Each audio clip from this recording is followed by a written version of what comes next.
Abra sua Bíblia comigo em Josué capítulo 1, no versículos 6 e 7. Josué capítulo 1, no versículos 6 e 7. Seja forte e corajoso, porque você conduzirá este povo para herdar a terra que prometi sobre juramento aos seus antepassados. Somente seja forte e muito corajoso, muito corajoso. Eu queria que nós começássemos a palavra dessa noite com palavras de encorajamento uns para os outros. Eu queria que você dissesse para a pessoa que está à sua direita, à sua esquerda ou à sua frente, nós vamos dizer um para os outros, essa afirmação do céu, que não foi só apenas para Josué, mas também serve para cada um de nós. Então vamos dizer um para os outros, vira para a pessoa que está do seu lado e diga para ela: seja forte e muito corajoso. Agora para outra pessoa do outro lado: seja forte e muito corajoso. Agora vamos dizer juntos: seja forte e muito corajoso, e muito corajoso. Querido, por que eu pedi para você dizer para uma pessoa do lado, para outro, e nós, pela terceira vez, repetíssemos essa palavra?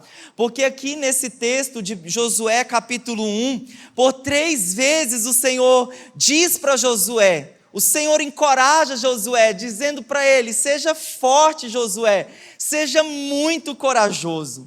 Queridos, o Josué aqui, ele estava prestes a assumir a missão de liderar o povo de Deus rumo à conquista da terra prometida. Era algo sonhado. Então Deus sabe que o Josué ele enfrentaria medo. Deus sabe que o Josué enfrentaria aquele peso de toda aquela responsabilidade sobre as suas costas. Deus sabe as batalhas que estariam à frente, principalmente contra os inimigos. E por isso, Deus dirige para Josué essa palavra: meu filho, você tem uma missão muito poderosa, e no meio dessa missão, seja muito forte e muito corajoso.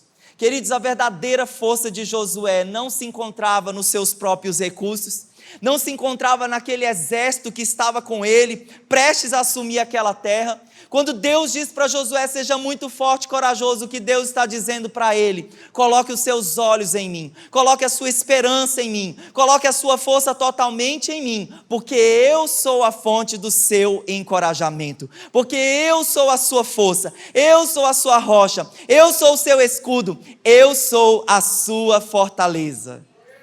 E nós sabemos que aquela palavra encheu o coração de Josué e dos israelitas, e eles marcharam rumo ao cumprimento daquela promessa, e eles tomaram posse daquela terra. Queridos, como eu e você, nós precisamos ser encorajados por alguém, como nós precisamos também ser encorajadores na vida de alguém. Então eu creio, e a palavra de hoje gira em torno desse tema, de nós, o quanto Deus precisa de encorajadores. 1 Coríntios, eu queria completar essa primeira parte dessa introdução com esse texto de 1 Coríntios, capítulo 14, versículo 3. A Bíblia diz: mas quem profetiza o faz para edificação, encorajamento e consolação. Diga comigo: edificação, encorajamento e consolação.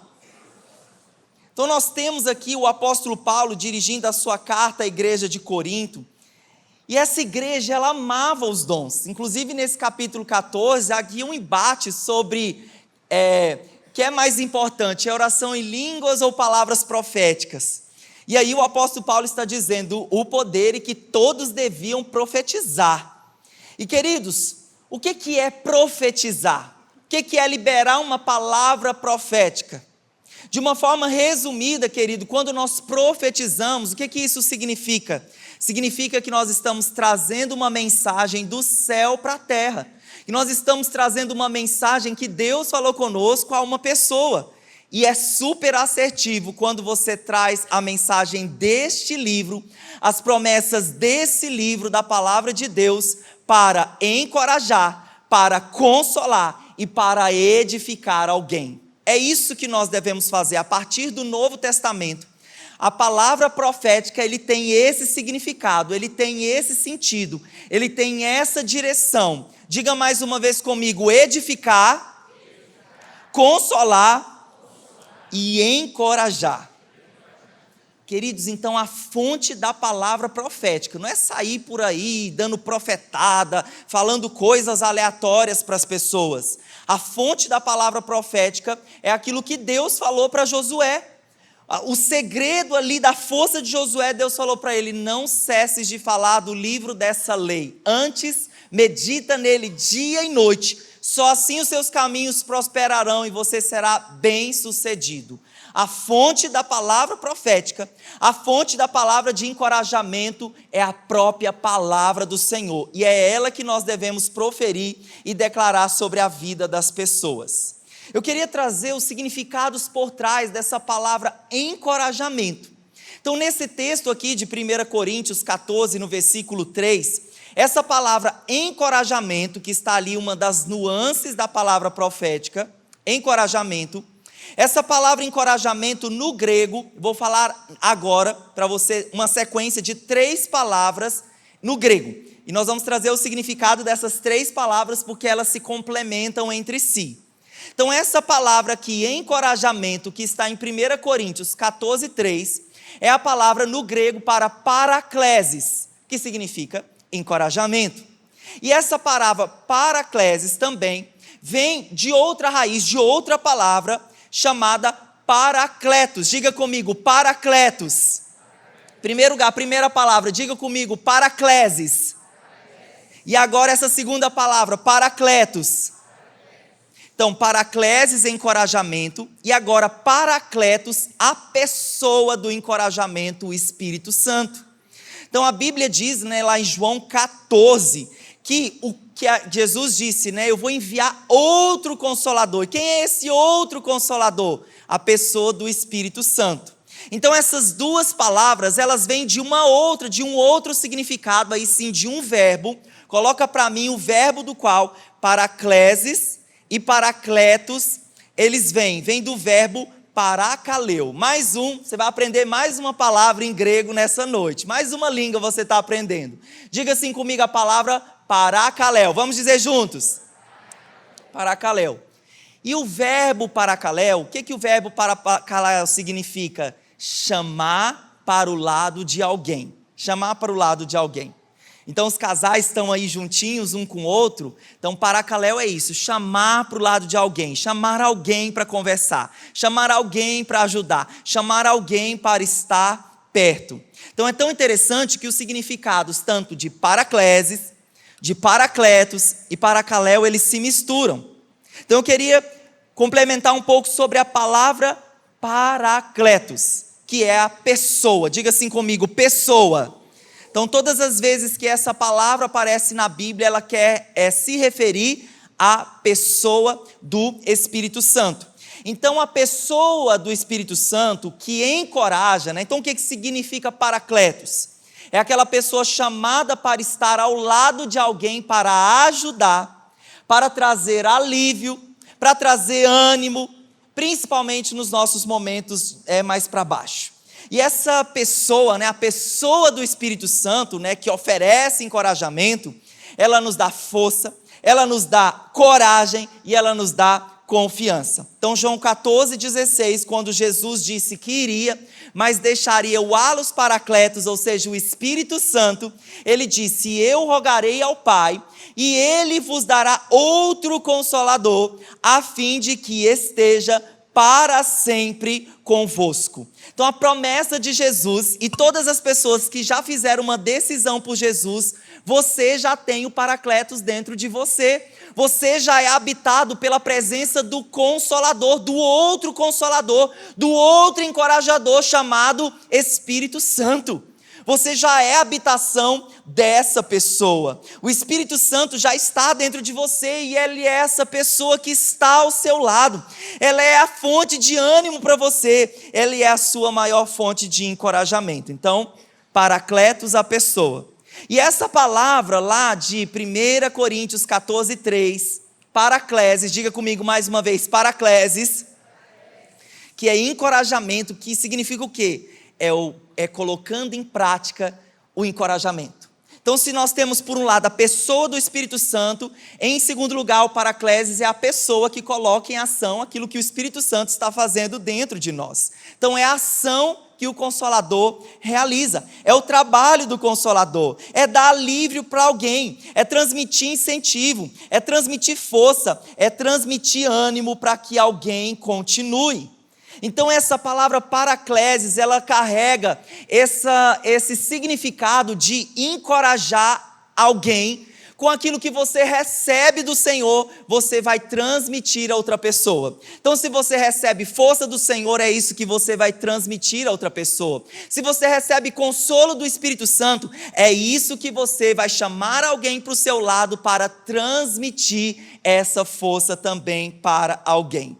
Então, tantas essas palavras, Paracletos, a pessoa do Espírito Santo, como Paracleses, a ação, elas são complementares e elas trabalham juntas, são melhores amigos. Então, nós não temos a ação sem a pessoa do Espírito Santo. Eu vou te explicar isso de uma forma muito simples.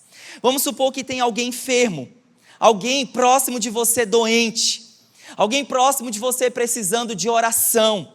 E aí você de repente se desloca a um hospital ou se desloca a uma residência para orar ou para dar suporte para aquela pessoa. Você sabe, quando tem alguém enfermo, essa pessoa precisa muito de alguém sustentando ela em oração. Eu já ouvi essas descrições, eu estava tão doente, tão abatido, tão enfermo, que eu não conseguia clamar. E Deus levanta a igreja, os irmãos ao nosso redor para transmitir encorajamento. Então o que você vai fazer? Você vai colocar, como que eu vou colocar o encorajamento, o Paracleses em ação? Não é só chegar para aquela pessoa, estar lá, a visita já é top das galáxias, você já deu um passo maravilhoso. Você se lembrou daquela pessoa, se envolveu com aquela causa, mas agora você não pode sair só colocando a mão na pessoa e dizendo, olha, vai dar tudo certo. Lógico que é melhor falar isso, vai dar tudo certo, do que dizer para a pessoa, vai dar tudo errado, você vai morrer, não é? Não, é melhor, logicamente, a gente falar vai dar tudo certo. Mas você complementa a ação com a pessoa do Espírito Santo. Ou seja, não tem encorajamento sem a palavra de Deus. Você encoraja com a palavra de Deus. Então, numa situação assim, onde a pessoa está enferma, o que você vai dizer para a pessoa? Irmão, eu vim aqui trazer uma palavra de Deus para você. Eu vim aqui trazer uma palavra de conforto, de consolo ao seu coração. Então vou citar para você um exemplo, um texto que você pode ministrar para essa pessoa, orar com essa pessoa. Êxodo capítulo 23, versículo 25 ao 26. Olha o que a Bíblia diz. O que você pode orar com aquela pessoa? Adorem e sirvam o Senhor, o Deus de vocês, e Ele abençoará o pão e a água de vocês. Tirarei, olha o que Deus diz, tirarei as enfermidades do meio de vocês. Na sua terra não haverá mulher que aborte, nem estéril. Darei a vocês uma vida longa.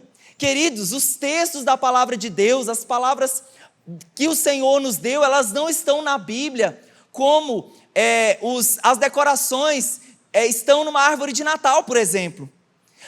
Os versículos e os textos estão na Bíblia para nós colocarmos em prática. A Bíblia diz que Deus é o mesmo ontem, hoje e para sempre. Então, se a Bíblia fala, se o Senhor declara, tirarei do vosso meio toda enfermidade, é com essa palavra que você vai encorajar esse enfermo, é com essa palavra que você vai declarar pela fé que ele ainda naquela semana vai receber alta daquela situação. Eu posso ouvir um amém? Então, querido, você cheio do Espírito Santo, cheio da palavra de vida, você tem autoridade para profetizar, você tem autoridade para encorajar as pessoas. O tema da nossa palavra dessa noite é o poder do encorajamento. O quanto é poderoso nós exercitarmos essa prática ensinada pelo Espírito Santo a nós. E eu queria compartilhar com você, em diversas etapas da Bíblia, em diversos textos da Bíblia, alguns homens e mulheres que colocaram em ação esse encorajamento, trouxeram vida, trouxeram história, trouxeram presença e poder de Deus para a sua geração. Então quero compartilhar com você 3 coisas que o encorajamento ele promove. Primeira coisa que o encorajamento promove: o encorajamento nos conecta com a voz de Deus. Vamos dizer juntos o primeiro ponto? Vamos lá? O encorajamento nos conecta com a voz de Deus. E eu queria transportar você para a história do povo de Deus descrita no livro de Esdras.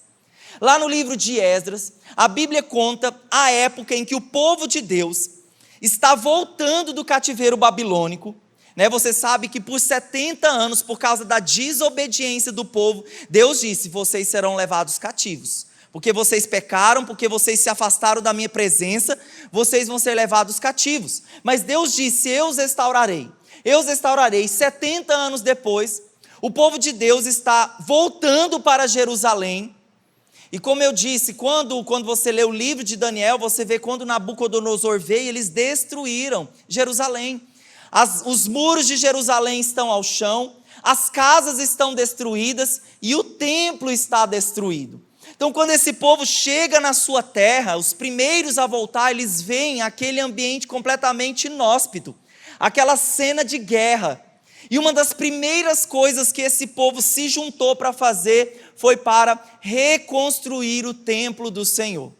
E a Bíblia diz que essa obra ela foi liderada por Zorobabel. Diga assim comigo: Zorobabel.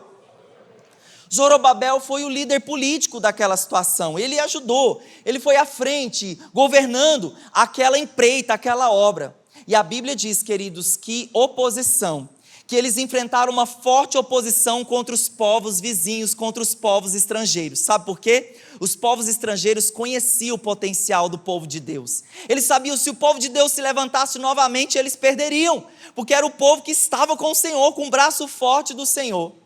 Mas veja o que aconteceu nessa situação. Leia comigo, Esdras capítulo 4, versículo 4 e 5. A Bíblia diz: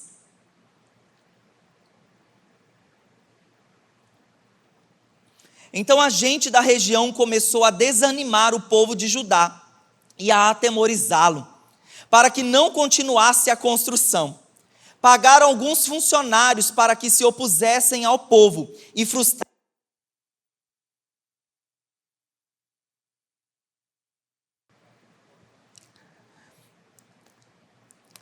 Vou ler novamente. Então a gente da região continuou a desanimar o povo de Judá e a atemorizá-lo, para que não continuassem a construção. Pagaram alguns funcionários para que se opusessem ao povo e frustrassem o seu plano. Então nós temos aqui algumas áreas onde os inimigos os atacaram e o que eles fizeram. Então a Bíblia diz aqui que eles provocaram desânimo, que eles se oporam àquela obra, que eles aterrorizaram os judeus, e o plano era um plano de frustração. Queridos, parece que quando você lê essas coisas, talvez aqueles que estão passando por alguma situação aqui, algum momento difícil, algum vale na sua vida, talvez esses são os sentimentos que você está vivendo, talvez são as situações que você está vivendo, desânimo. Talvez você está recebendo alguma oposição, algum ataque nas suas emoções. Talvez você realmente está frustrado com algumas situações que saíram do seu controle.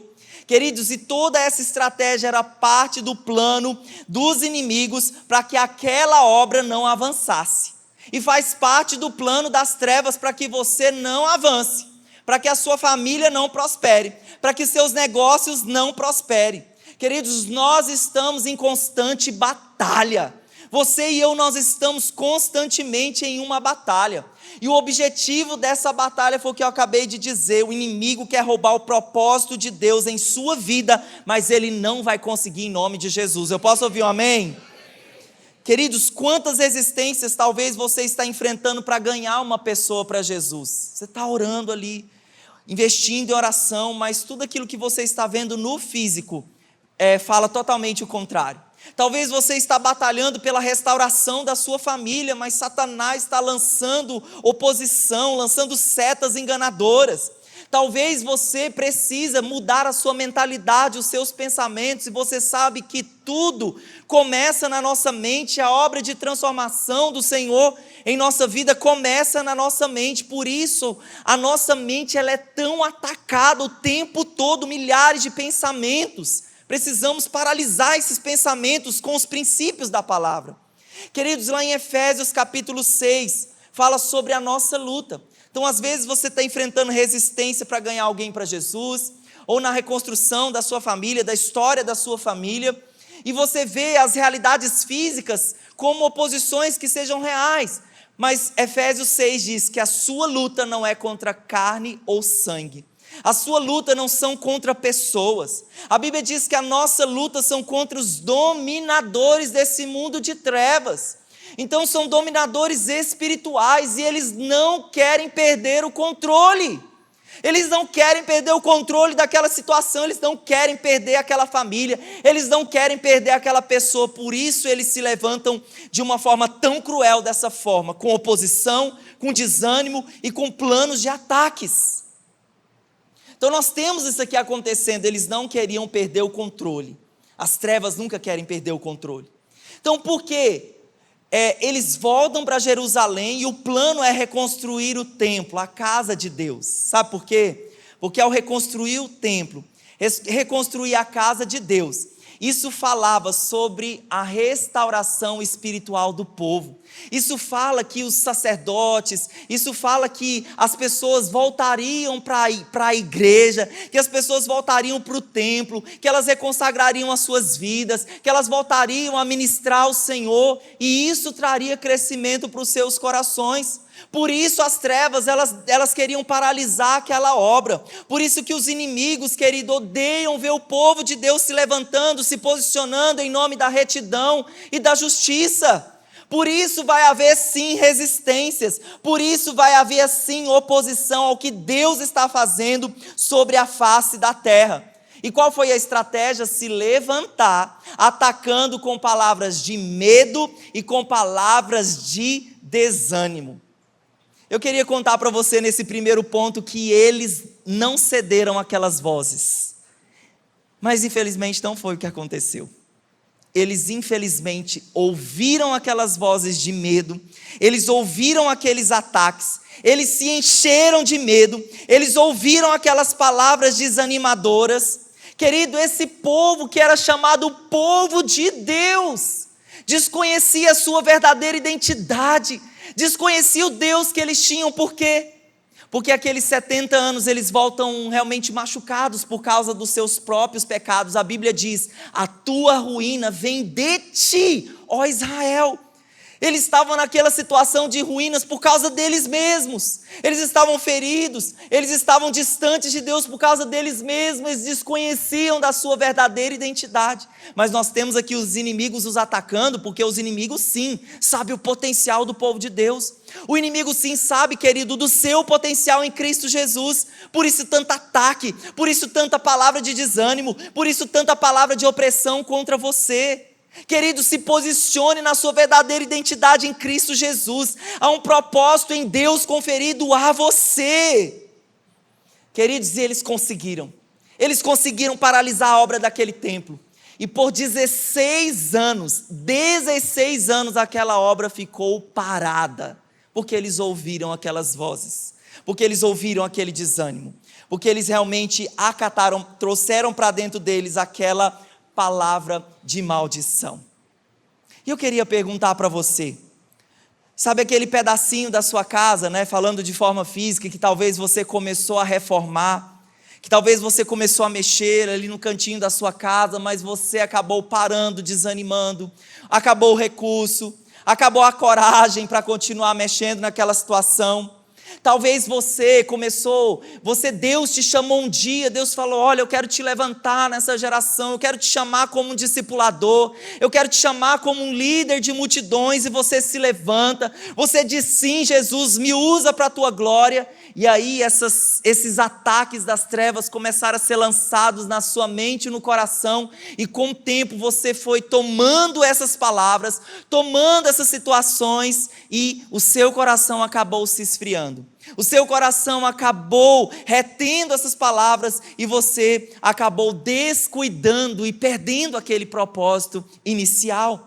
Querido, qual é a área da sua vida que está inacabada? Qual é a obra que está no seu coração inacabado?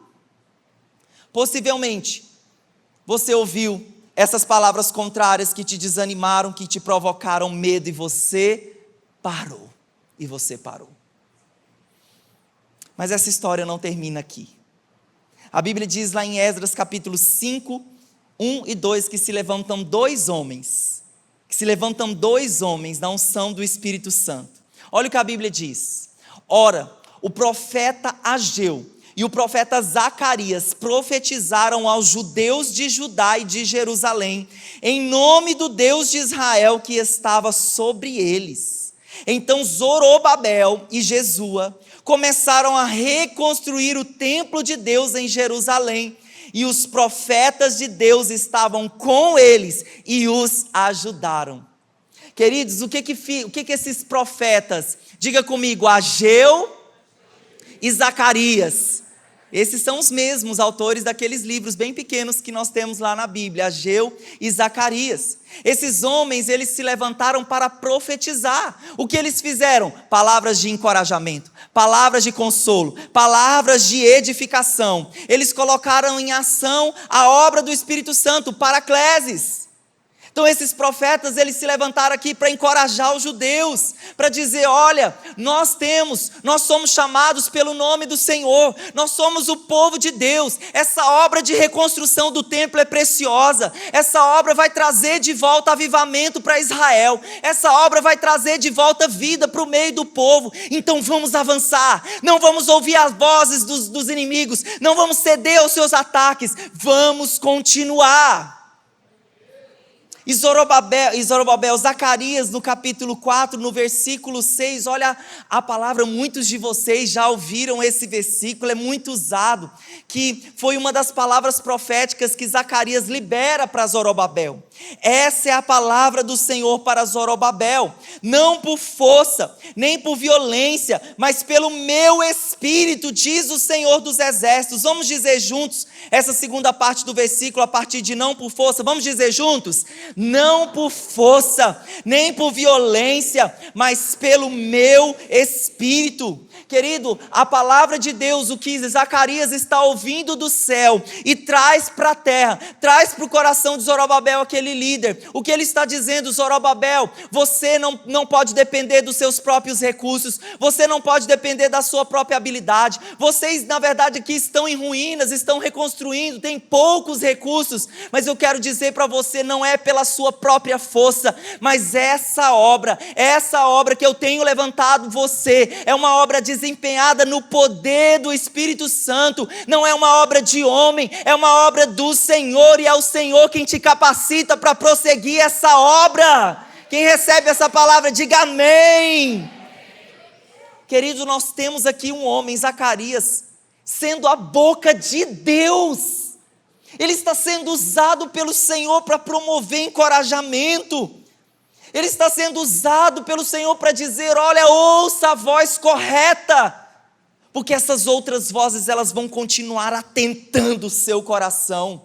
Queridos, e olha só o versículo de Esdras 6, capítulo 14, dessa maneira, os líderes dos judeus continuaram a construir e a prosperar, encorajados pela pregação dos profetas Ageu e Zacarias.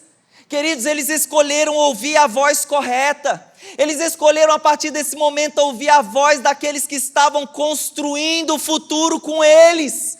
Nós precisamos ouvir a voz daqueles que estão proferindo palavras de fé para o hoje.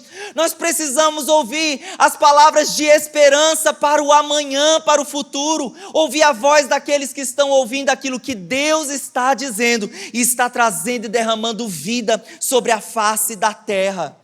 Querido, cerque-se de pessoas assim. Cerque-se de pessoas assim, cheias do Espírito Santo, que estão ouvindo o céu, porque essas vidas, elas são boca de Deus na sua vida. Eu amo esse versículo de Provérbios 18, 21. A morte e a vida estão no poder da língua.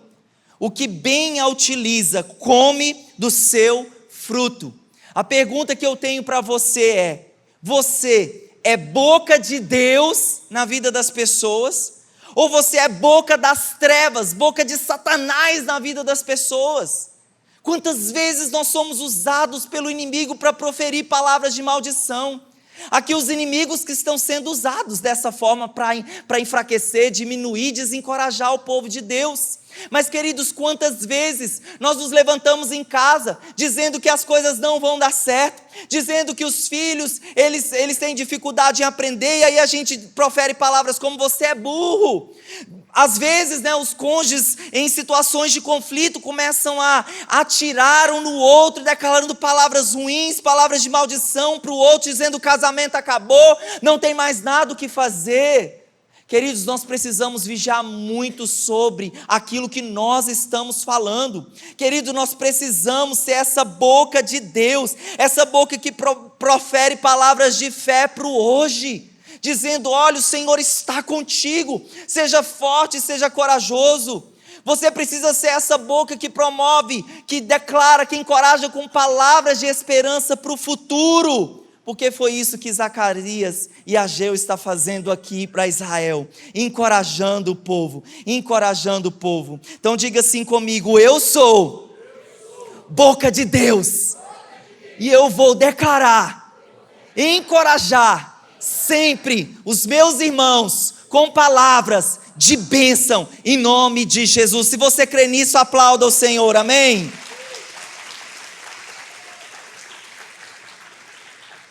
16 anos parados, mas depois que Ageu e Zacarias começam a incentivá-los, encorajá-los, eles terminaram aquela obra num espaço de 5 anos. Talvez você pode pensar assim: mas 5 anos é muito, pastor. Não é muito, porque eles ainda estão em reconstrução, eles ainda estão com poucos recursos, mas aqueles 5 anos eles foram contínuos, porque aqueles profetas estavam ali encorajando, estavam ali declarando palavras de vida para eles. Então, nosso primeiro ponto: o encorajamento nos conecta com a voz de Deus. Em segundo lugar, o encorajamento gera confiança. Diga isso comigo: o encorajamento gera confiança.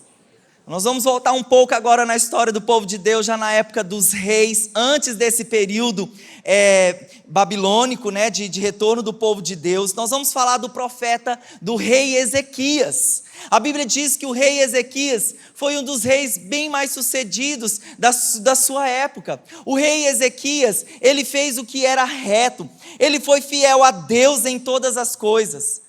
Mas como toda obra de sucesso na nossa vida, não significa que a gente só vai ter vitória o tempo todo. Vão ter lutas, vão ter batalhas. E a Bíblia fala de um dos maiores desafios que Ezequias passou. O que aconteceu?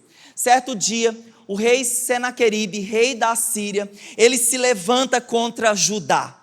E o que ele faz? A Bíblia diz que ele ele invade Judá e ele cerca algumas cidades fortificadas de Judá.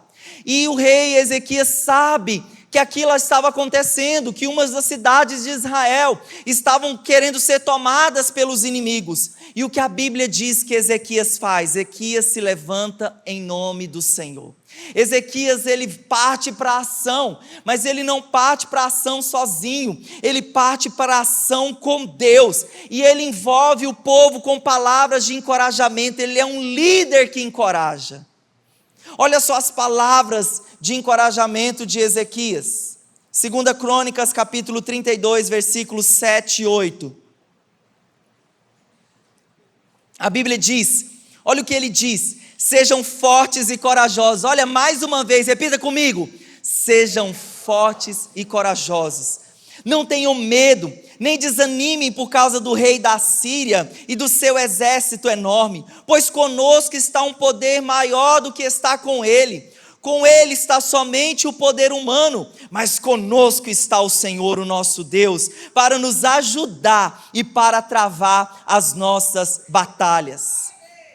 Queridos, nós temos aqui um homem, né, o líder, uma pessoa que está na posição de liderança, e todo liderado, toda família precisa de um líder como Ezequias, de alguém que olha as situações e não se acovarda, de alguém que olha as situações e não fica passivo sem fazer nada. Pelo contrário, todo liderado, toda família precisa de pessoas que se levantam como Ezequias, se levantam para fazer algo, para defender o seu povo, para levar o seu povo para Deus.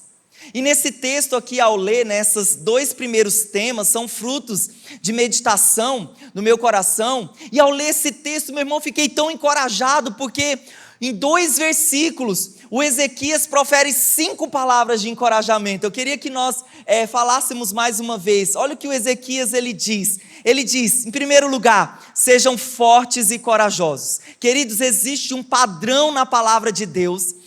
Por exemplo, quando Davi está passando o trono para Salomão, sabe o que Davi diz para Salomão? Seja forte e corajoso. Queridos, esse tema na Bíblia, não temas, inclusive existem 366 não temas na Bíblia, um para cada dia do ano, para você se encorajar, e até mesmo para o ano bissexto já tem um preparado lá certinho.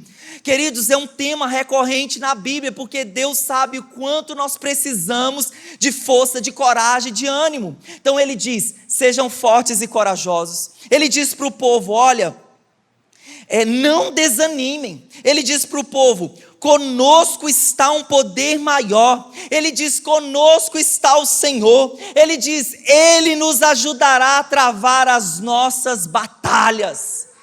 Eu não sei você, mas quando eu li esse texto me encheu de fé. Eu já queria sair correndo, dando um soco na cara de Satanás e falando, em Cristo Jesus eu sou mais que vencedor.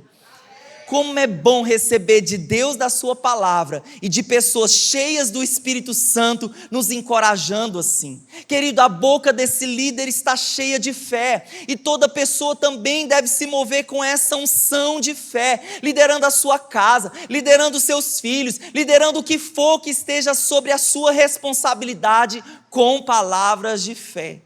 E sabe o que você gera no coração das pessoas quando você é consistente com Deus? Olha só o resultado dessa palavra de encorajamento, versículo 8. E o povo ganhou confiança com o que disse Ezequias, rei de Judá. Nós poderíamos ter outra história, um rei acovardado, um rei que não fez nada, um rei que fugiu, um rei que falou bobeira, um rei que falou incredulidade, mas nós temos aqui um homem que diz, o Senhor é quem está lutando por nós, o Senhor é quem vai batalhar por nós, vamos nos levantar, vamos crer no seu poder, vamos crer que Ele fará infinitamente mais. E o que ele ganha com isso? O que gera no coração do povo? Confiança. É assim, querido, quando você medita nas Escrituras. Às vezes as situações dizem não, às vezes as situações que se levantam contra você parecem escurecer a sua visão, mas quando você eleva os seus olhos para a palavra, para a luz da palavra de Deus, a própria palavra de Deus vai trazer vida ao seu coração, a própria palavra de Deus vai encorajar e vai encher você de esperança e de fé para o hoje. Eu posso ouvir um amém? Glória a Deus. Querido, teve um resultado. Então ele ganha a confiança do povo, o exército sai para a batalha encorajado, e a Bíblia diz que naquele dia, mediante essa posição de Ezequias, a Bíblia fala que Deus, olha só, eles não tiveram que levantar uma arma, que Deus envia um anjo, que vai lá contra o exército de Senaqueribe e elimina todo aquele exército. O que eles precisam fazer nesse momento? Só celebrar. E eu já vejo você celebrando o seu milagre em nome de Jesus. Porque você está confiando no Senhor, porque você está olhando para o Senhor, porque você não está desanimando. Eu já vejo você colhendo despojos para a honra e para a glória do Senhor, porque foi isso que eles fizeram. Então o encorajamento, ele nos conecta com a voz de Deus. O encorajamento, ele gera confiança. E terceiro e último lugar para nós orarmos. Passando agora para período do Novo Testamento, o encorajamento, ele fortalece a igreja. Diga assim comigo, o encorajamento fortalece a igreja. E eu queria te trazer aqui o retrato da própria pessoa do encorajamento encarnada na Bíblia. Atos capítulo 4, no versículo 36, a Bíblia diz: José, um levita de Chipre, a quem os apóstolos deram o nome de Barnabé, que significa encorajador. Queridos, nós temos na Bíblia o próprio encorajador chamado Barnabé. A Bíblia fala que esse homem chamava José de Chipre, e como tinham muitos Josés, como costumeiramente, no nosso meio, pessoas com nomes iguais, para diferenciar esse José, eles decidiram colocar o apelido, e o apelido de Barnabé, que significa encorajador. E por quê? Porque eles viam em Barnabé a pessoa do Espírito Santo. Eles viam que Barnabé era aquela pessoa que chamava alguém para o lado dele. Ele chamava pessoas novas na fé para cuidar delas. Queridos, foi Barnabé que cuidou de um dos maiores homens de Deus do Novo Testamento, chamado Paulo. Mas nessa época, Paulo se chamava Saulo. Quando Saulo se converte, ele chega na igreja, ele chega bebê na fé, mas ele chega atemorizando as pessoas, porque ele era um perseguidor da igreja. Então, quando ele chega na igreja, os irmãos ficam com aquele ficavam com o demônio da desconfiança com Saulo. Será que esse caboclo converteu mesmo? Deu aquela olhada de cima a baixo, ele está aqui infiltrado para nos matar. Mas, queridos, nós devemos, em nome de Jesus, não ter esse comportamento com pessoas novas, com bebês na fé. Eles estão num processo. E o que a Bíblia diz, que Barnabé, ele traz Saulo para perto dele. Olha o que a Bíblia diz lá em Atos capítulo 9, versículo 27. O Barnabé, a cara do encorajamento. O Barnabé, a Bíblia diz: mas Barnabé, diga assim comigo, mas Barnabé, tomando consigo, levou-o aos apóstolos e contou-lhes como ele vira o Senhor no caminho e como este lhe falara, e como em Damasco pregara ousadamente em nome do Senhor. Queridos, se não fosse por essas duas palavras aqui, tomando consigo, levou, exercitando o trabalho do Paracleses, que é oferecer encorajamento, nós não teríamos a figura do apóstolo Paulo na Bíblia. Porque nesse momento aqui, o Paulo era como um peixe fora d'água. Ele era um forte candidato para se desviar. Mas nós temos alguém que se aproxima do Paulo intencionalmente para cuidar dele, para pastorear ele. Sabe o que o Barnabé ele fez? Que é o que nós devemos fazer aqui no nosso meio. O Barnabé, ele percebe, que era um irmão bebezinho, vamos cuidar desse camarada. Então é o que nós devemos fazer aqui, por exemplo, terminou o culto aqui hoje, convida alguém para ir ali no açaí, paga para essa pessoa, que essa bênção caia sobre você nessa noite. Convida essa pessoa nova para ouvir o coração dela. E não é para ficar falando de si, mas olha, me conta a sua história. Eu quero te conhecer, eu quero saber de onde você é. Eu quero mesmo ter, e convida para a sua célula.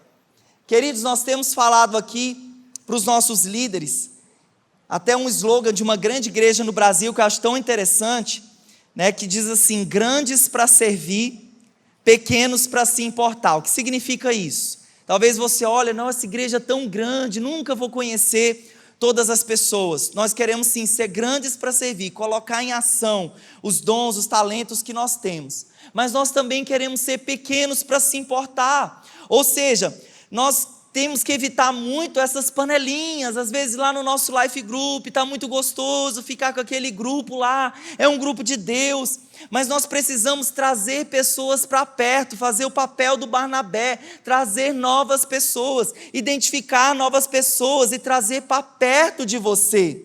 Querido, nessa conversa aqui do açaí, voltando lá no açaí, Barnabé conversando com Saulo, me fala aí, eu quero ouvir. O que aconteceu com você? Querido, a Bíblia diz que o Saulo começa a contar: olha, eu tive uma experiência sobrenatural com Jesus, Jesus se apareceu para mim, e ele falou que eu vou ser tão usado por ele. Querida, aquela conversa aquele trazer para o lado que Barnabé fez com Saulo foi tão poderoso que Barnabé falou assim: meu Deus, Deus tem um propósito na vida desse homem, esse homem precisa ser apresentado para a igreja, nós precisamos promover esse homem, dar tarefa para esse homem, porque esse homem, ele é um potencial.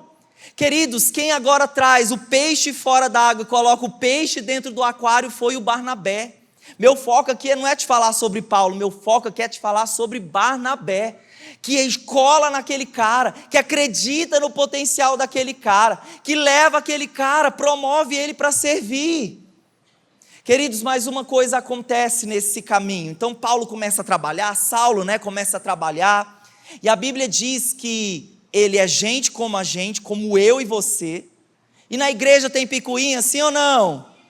Sim, tem. Vai acontecer, no trabalho vai acontecer, não queríamos que acontecesse, mas vai acontecer. E aconteceu uma situação assim, um desgaste, um problema entre os apóstolos e Saulo, porque Saulo começou a pregar ousadamente, mas começou a causar confusão. E a Bíblia diz que os apóstolos colocaram Paulo para bem longe. Você quer servir Jesus, missionário? Quero! Então nós vamos te enviar para Tarso. Tarso era a cidade original de Saulo. Eles enviaram para ele para bem longe, inclusive nem tinha igreja nesse lugar. Eles falaram: olha, eles rejeitaram. Pastor, eles rejeitaram, irmão em Cristo, rejeitaram.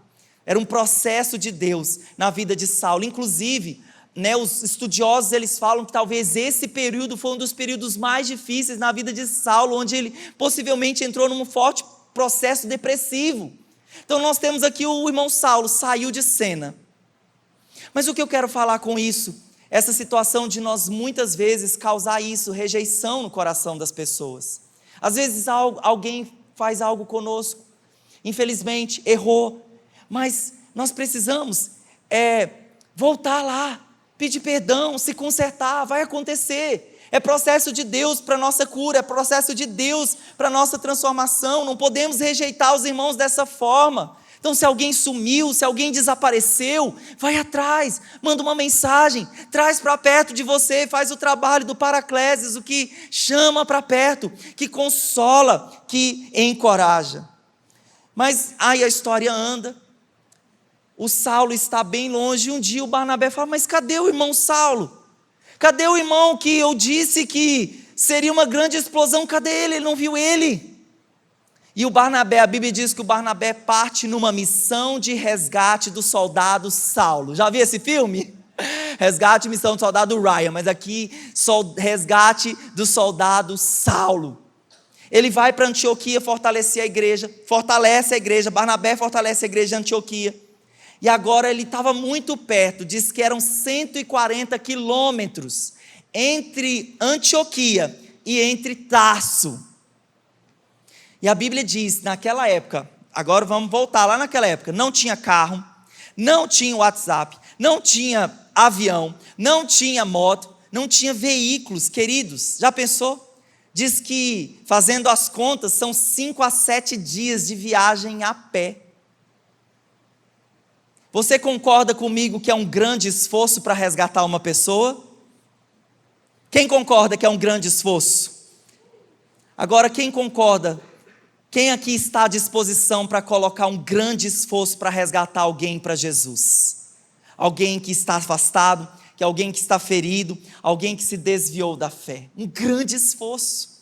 E aí com a nossa imaginação santificada, que a Bíblia não fala os detalhes disso, mas nós pensamos, eles saem desesperados procurando, conhece o Saulo, e eles vão indicando, e ele chega na casa onde Saulo está, e Barnabé bate lá. Saulo! Quando aquela porta abre, Saulo fica, talvez pasmo. Barnabé, você aqui, tão distante? Barnabé, o que você está fazendo aqui? Barnabé diz: irmão Saulo, eu vim te trazer de volta para o contato da igreja. Eu vim te trazer de volta para o seu propósito. Eu vim falar para você que você é muito precioso. Eu vim para falar para você que você vai ser usado com grande poder pelo Espírito Santo. E o Paulo está falando: eu não quero voltar para Jerusalém, eu fui ferido lá. Barnabé diz para ele: querido, Querido, esqueça do que para trás ficou, libera perdão, libera perdão. Vamos avançar. Então a Bíblia diz que Barnabé leva Saulo de volta para Antioquia e ali eles começam obras extraordinárias. Qual que é o fim dessa história?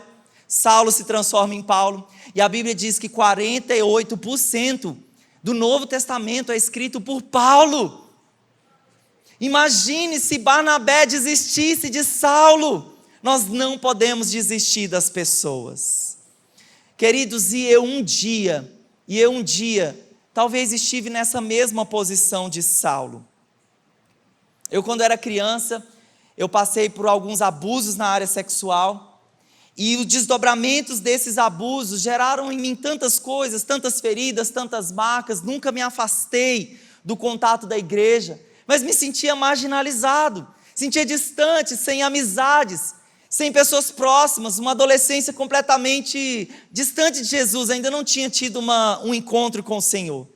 Mas eu me lembro, queridos, que na igreja, pessoas viram a forma como eu estava, eu andava cabisbaixo, andava triste. Em outro momento, uma outra situação, geralmente eu conto essa história no encontro com Deus, você vai ter que fazer encontro com Deus para ouvir essa história.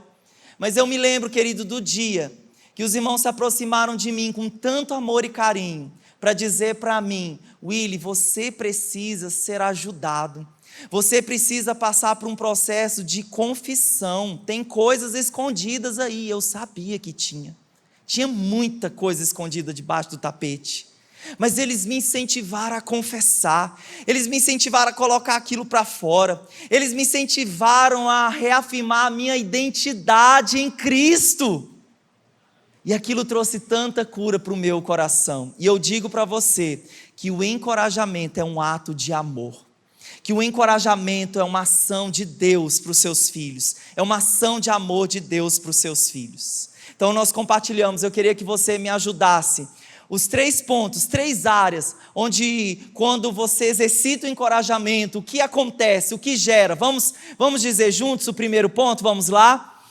O encorajamento nos conecta com a voz de Deus. Em segundo lugar, o encorajamento gera confiança. E em terceiro e último lugar, o encorajamento fortalece a igreja. Veja o que Deus fez com o apóstolo Paulo. Veja o que Deus está fazendo com a minha vida. E eu creio que Deus também está fazendo com a sua vida infinitamente mais, por causa da própria palavra e por causa do encorajamento de irmãos e irmãs que estão se levantando para a cada vez mais liberar palavras de fé sobre a sua vida. Você pode ficar de pé no seu lugar?